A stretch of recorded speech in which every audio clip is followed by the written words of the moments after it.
Maafkan Abah, nak. Sekarang kita dah bersalah.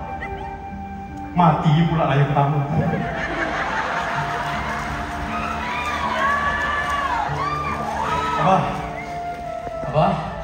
Abah, patutlah Abah teringin ni dah kaya kan kalau Abah dapat tengok baju Abah. Alhamdulillah. Besar je sebab baju Abah, banyak Abah gajah ke? Tapi, tak apalah saya akan simpan baju ni, Bah. Sebab saya tak ada siapa, saya seorang je raya, Bah. Kau lah Pak Usuk kau.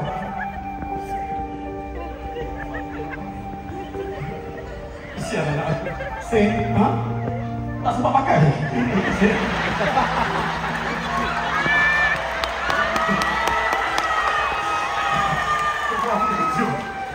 Kenapa kau ada di sini? Kau nampak aku ke? Nampak, Sen. Semalam kamu meninggal pukul 4 kan, Sen? Pukul 4.10 anak kamu telefon aku, Sen. Katanya kamu meninggal. Aku terkejut. Sudah 4 suku aku pula meninggal.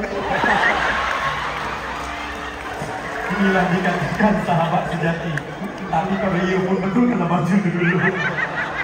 Aku tak jumpa tangan kat mana, Sen. Tak apa, yang penting itu dah dekat alam lain. Abah, elok pula berjanji mati sama-sama ya, Abah. Tapi saya rindu, Abah, pagi-pagi raya selalu saya bawa Abah dulu yang pertama. Kau rindu bawa Abah, Nak. Ini yang dipanggil bau setanggi. Apa bau tai?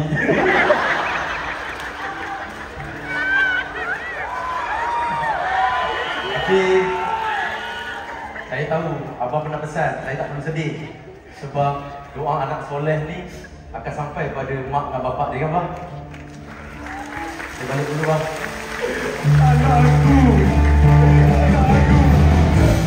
siapakah yang sudi meluarkan simpati kepada yang sendiri lagi?